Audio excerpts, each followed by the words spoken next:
গল্পটি শুনতে কানে হেডফোন ব্যবহার করবেন। আমার মালকিনের ছোট মেয়ে রোজ রাতে তেল আর কলা নিয়ে ঘরে ঢুকতো। কিছু ঘন্টা পর সে যখন বাইরে বের হতো তখন তার পুরো শরীর ঘামে ভিজা থাকতো। এই কাজটা সে বাড়ির সকলকে লুকিয়ে করতো, কিন্তু আমি সবটাই দেখতে পেতাম, কারণ ওই সময় আমি রান্নাঘরে কাজ করতাম। রোজকার ঘটনা ছিল।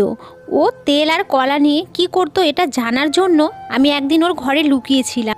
কিছুক্ষণ আগে ও ঘরে ঢুকেছে। এরপর আমি যে দেখলাম সেটা দেখে তো আমার পায়ের তলা থেকে মাটি সরে গেল। কারণ আমার নাম রানী, আমার জন্ম একটা দরিদ্র পরিবারে। আমার মা বাবা অন্য লোকের খেতে কাজ করে দুবেলা দুমুঠো অন্ন জোটাতো। আমি আমার বাবা মায়ের একমাত্র সন্তান ছিলাম। টাকা পয়সার অভাবে তারা আমাকে লেখাপড়া শেখাতে পারেনি। আমাদের কোনো রকমে দিন কাটতো। আমার বয়স ছিল 10 বছর।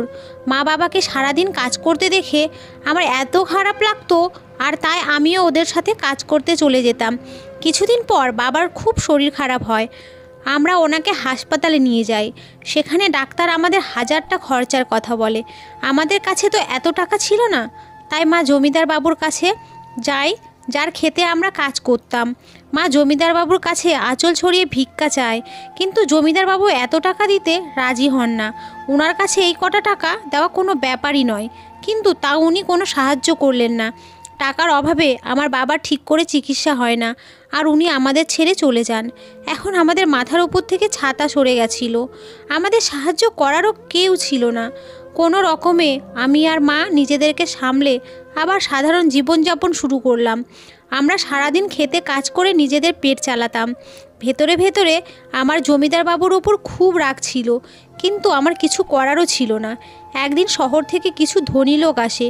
তারা তাদের জন্মদিন পালন করার জন্য গরিবদের ভোজ খাওয়ায়। আমরা তো এটাও জানতাম না যে আমাদের জন্মদিন কবে, কিন্তু বড়লোকদের ভোজ খেয়ে আমরা তাদেরকে আশীর্বাদ করি। এইভাবে বেশ কিছুদিন চলল। হঠাৎ একদিন মাও পৃথিবী ছেড়ে চলে গেল। মা আমার শেষ আশ্রয় ছিল। এখন আমার কেউ নেই। আমি খুব ভেঙে পড়েছিলাম।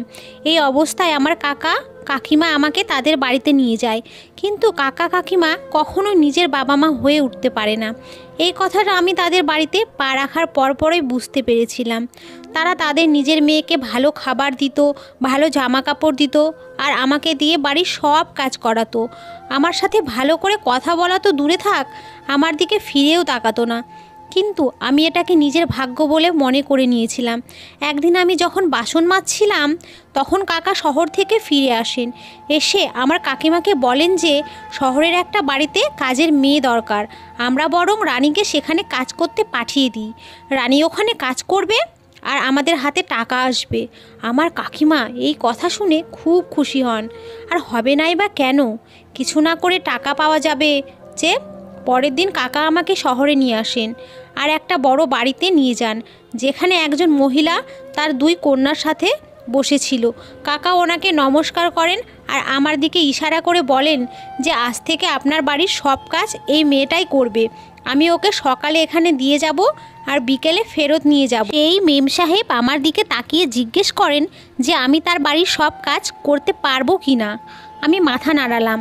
আমি জানতাম যে এত বড় বাড়ির সব কাজ একা হাতে সামলানো খুব একটা সহজ হবে না, কিন্তু আমার রাজি হওয়া ছাড়া আর কোনো উপায় ছিল না। কাকা কাকিমার ভয়ে আমাকে রাজি হতে হয়।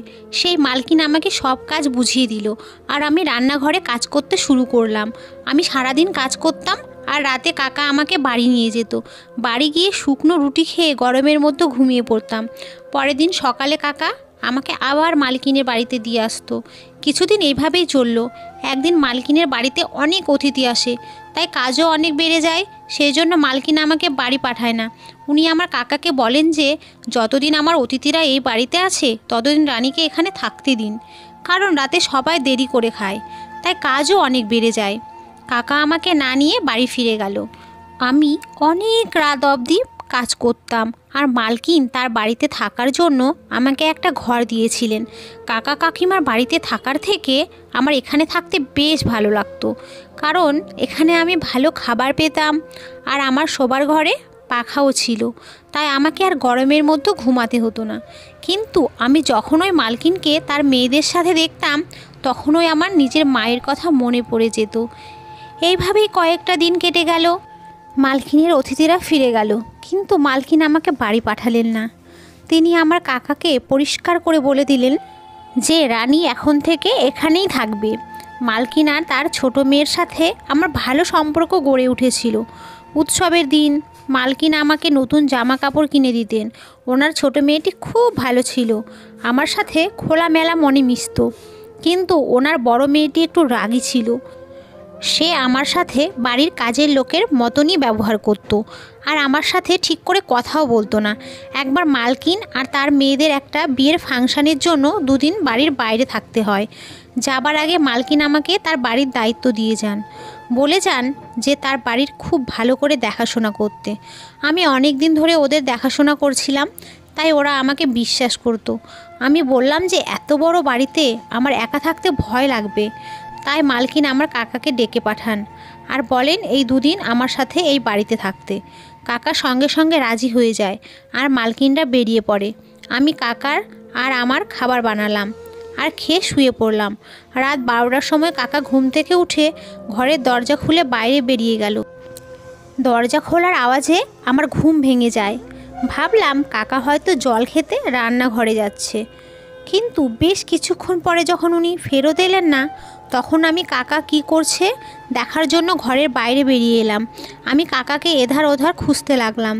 হঠাৎ আমি মালকিনের ঘর থেকে একটা শব্দ শুনতে পাই। আমি মালকিনের ঘরে উঁকি মেরে দেখি ওখানে আমার কাকা মালকিনের আলমারিতে কিছু একটা খুঁজছে। আমি জিজ্ঞেস করলাম, কি খুঁজছো কাকা? কাকা একটু ঘাবড়ে গিয়ে বলে, কিছু না, এমনি আলমারিটা দেখছিলাম। কত সুন্দর আলমারি। আমি বুঝতে পারলাম কাকা চুরির মতলব করছে। সে তার গ্রামে ছোটোখাটো চুরি প্রায় করে থাকতো, আর এত বড় বাড়িতে নিজেকে একা পেয়ে সে কী করে লোভ সামলায়। কিন্তু আমি চাই না কাকা এরকম কিছু করুক, কারণ আমি মালকিনের বিশ্বাস ভাঙতে চাই না। তারপর থেকে আমি কাকার উপর সারাক্ষণ নজর রাখতাম। আমি কখনো তাকে একা ছাড়তাম না। রাতে ভালো করে ঘুমও হতো না। এইভাবেই দুদিন কেটে গেল, আর মালকিন আর তার মেয়েরা বাড়ি ফিরে এলো। ওরা ফিরে আসার পর কাকা বাড়ি ফিরে গেল। মালকিন আমার জন্য কিছু জামা কাপড় নিয়ে এসেছিল, যেগুলো পেয়ে আমি খুব খুশি হলাম। একদিন রাতে যখন আমি রান্নাঘরে কাজ করছিলাম, তখন আমি মালকিনের ছোট মেয়েকে তার ঘরে তেল আর কলা নিয়ে যেতে দেখি। সে চোরের মতন লুকিয়ে লুকিয়ে তার ঘরের দিকে গেল, যাতে কেউ তাকে দেখে না ফেলে। আমার একটু অদ্ভুত লাগলো, অঞ্জু দিদি তেল আর কলা নিয়ে কি করবে? মালকিনের স্বামী কিছু বছর আগে মারা গেছিলেন। তারপর থেকে উনি তার 2 মেয়ের সাথে একাই থাকেন। নিজেদের ব্যবসা থাকার জন্য ওনাদের কখনো টাকা পয়সার অভাব হয়নি। আমি অঞ্জু দিদির ব্যাপারটা এড়িয়ে গেলাম। ভাবলাম পড়াশোনা জানা মেয়ে, হয়তো কিছু একটা কাজ করছে। তার বন্ধুরা রোজ বাড়িতে আসতো, আর ওরা সবাই মিলে কিছু একটা প্র্যাকটিক্যাল করতো। একদিন আমি দিদিকে জিজ্ঞেস করলাম যে আপনার সব বন্ধু মিলে কি করে? তো সে বলল যে আমরা বিজ্ঞান নিয়ে পড়াশোনা করি, আমাদের প্র্যাকটিক্যাল করতে হয়। আমি কিছুই বুঝলাম না, আমি তো কোনোদিন স্কুলেই যাইনি, তাই পড়াশোনার ব্যাপারে আমি কি করে বুঝবো? তাই জন্য অঞ্জু দিদির তেল আর কলা নিয়ে যাওয়ার ব্যাপারে বেশি মাথা ঘামালাম না। বাড়ির সকলের খাওয়া হয়ে যাওয়ার পর আমি বাসন মাজতাম আর রান্নাঘরটা পরিষ্কার করতাম। এর মধ্যে দিদি ফ্রিজ থেকে কলা বের করতো আর একটা পাত্রে তেল ঢেলে নিজের ঘরে নিয়ে চলে যেত। এখন এটা রোজকার ব্যাপার হয়ে গেছিল। আমার ঘরটা দিদির ঘরের একদম সামনে ছিল। মাঝরাতে দিদির ঘর থেকে বের হতো আর নিজের হাত ধুতো। তার গোটা গা ঘামে ভিজে থাকতো। মাঝে মাঝে যখন আমার ঘুম আসতো না, তখন আমার এসব চোখে পড়তো। রোজ আমি এসব দেখতে পেতাম না, কারণ যখন সে বাইরে আসতো আমার চোখ লেগে যেত। এখন আর এই জিনিসটা আমার পড়াশোনার বিষয় মনে হচ্ছিল না, মনে হচ্ছিল অন্য কিছু। কারণ দিদি যদি প্র্যাকটিক্যালের জন্য কলা আর তেল নিয়ে যেত, তাহলে লুকিয়ে লুকিয়ে কেন নিয়ে যেত, আর রোজ কেন নিয়ে যেত? সারাদিন আমার মাথায় এটাই ঘুরতো যে দিদি তার ঘরে কী এমন করে। আমি মালকিনের সাথে এই ব্যাপারে কথা বলবো ভাবলাম। একদিন আমি মালকিনের ঘরে গেলাম আর দেখলাম উনি ফোনে কারোর সাথে কথা বলছেন। তাই আমি কিছু না বলে ওখান থেকে চলে এলাম। তারপর আমি ভেবে দেখলাম যে মালকিনকে বললে শুধু শুধু বাড়িতে ঝামেলা হবে, তাই আমি ছেড়ে দিলাম আর এই ব্যাপারটা নিয়ে মাথা ঘামানো বন্ধ করে দিলাম। একদিন আমার রাতে ঘুম আসছিল না, আমার মায়ের কথা খুব মনে পড়ছিল। আমি দেখি অঞ্জু দিদি তার ঘর থেকে বের হলো, তার চোখে জল, সে কাঁদছিল। আমি ঘর থেকে বেরিয়ে এসে দিদিকে জিজ্ঞেস করলাম, আপনি কাঁদছেন কেন? দিদি প্রশ্নটা এড়িয়ে যায় আর বলে, কিছু না, তুমি গিয়ে শুয়ে পড়ো। এই বলে সে তার ঘরে চলে গেল। আমার এই চিন্তায় সারা রাত ঘুম হলো না। ভাবতে লাগলাম যে কি এমন হলো যে সবসময় হাসি খুশি থাকা অঞ্জু দিদি এত রাতে কাঁদতে কাঁদতে ঘর থেকে বেরিয়ে এলো। সারাদিন আমার মাথায় এটাই চলতে লাগলো। অঞ্জু দিদির তেল আর কলা নিয়ে ঘরে যাওয়া, মাঝরাতে ঘর থেকে বেরিয়ে এসে হাত ধোয়া, সারা গা ঘামে ভিজে থাকা, তারপর এক রাতে কাঁদতে কাঁদতে ঘর থেকে বেরিয়ে আসা, আর সব থেকে বড় কথা এইসব কাজ লুকিয়ে করা আমার কোনোটাই স্বাভাবিক মনে হলো না। আমার দিদির উপর সন্দেহ হয় ও কোনো খারাপ কাজ করছে না তো। পরের দিন দিদি কলেজ চলে যায় আর বড় দিদিও তার কলেজে যায়। তখন আমি মালকিনেকে চা দিতে গেলাম আর ভাবলাম যে অঞ্জু দিদির ঘরটা একবার খুঁজে দেখি। দুপুরবেলা যখন মালকিন ঘুমিয়ে পড়ে তখন আমি অঞ্জু দিদির ঘরে যাই, কিন্তু ঘরে তো সেরম কিছুই পেলাম না। সব জিনিস ঠিকভাবে রাখা ছিল। আমি বেরিয়ে এসে ভাবতে লাগলাম যে আসল ঘটনাটা কি। তখন অঞ্জু দিদি আর বড় দিদি কলেজ থেকে ফিরে আসে। আমি তাদের জন্য খাবার বানিয়ে দিলাম, কিন্তু অঞ্জু দিদি খেতে চাইলো না। সকালেও সে ঠিক করে জল খাবার খায়নি। আমি অনেকবার করে বললাম যে দিদি খাবারটা খেয়ে নাও, কিন্তু সে রেগে যায় আর আমিও চুপ করে যাই। কিছুক্ষণ পর আমি ভাবলাম যে দিদিকে একবার জিজ্ঞেস করি তার কি হয়েছে, কিন্তু তারপর মনে হলো যদি সে রেগে যায় আমার অঞ্জু দিদির জন্য চিন্তা হয়। আমি ঘর থেকে এই বাড়িতে এসেছি, দিদি একবারও আমাকে বুঝতে দেয়নি যে আমি বাড়ির কাজের মেয়ে। সে আমায় কাকা কাকিমার থেকে অনেক বেশি যত্ন করেছে। কিছুক্ষণ পর আমার মাথায় একটা বুদ্ধি আসে, আমি যদি আজ রাতে অঞ্জু দিদির ঘরে লুকিয়ে থাকি তাহলে আমি সবটা জানতে পারবো।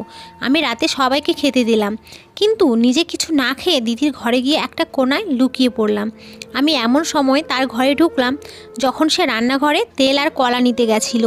আমি লুকিয়ে লুকিয়ে দেখলাম যে দিদি তার ঘরে এলো আর ঘরের পেছনের দরজাটা খুলে দিল। আমার মনে পড়লো যে সেই দিন যখন আমি দিদির ঘরে এসেছিলাম তখন এই দরজাটা আমার চোখে পড়েনি। হয়তো দরজাটার সামনে পর্দা লাগানো ছিল, তাই আমার চোখে পড়েনি। তারপর আমি দেখলাম যে দিদি ওই দরজাটা দিয়ে একটা মানুষকে ভেতরে ঢোকালো। আর তারপর যেটা হলো সেটা দেখে তো আমার পায়ের তলা থেকে মাটি সরে গেল। তখন হঠাৎ আমার হাতের চেনটা, যেটা আমার মা মেলা থেকে আমায় কিনে দিয়েছিল, সেটা খুলে মাটিতে পড়ে যায়। সেই আওয়াজটা শুনে দিদির মনে হলো যে তার ঘরে কেউ আছে। সে উঠে তার ঘরটা খুঁজে দেখতে লাগলো, আর তখনও একটা কোণায় সে আমাকে দেখতে পেল।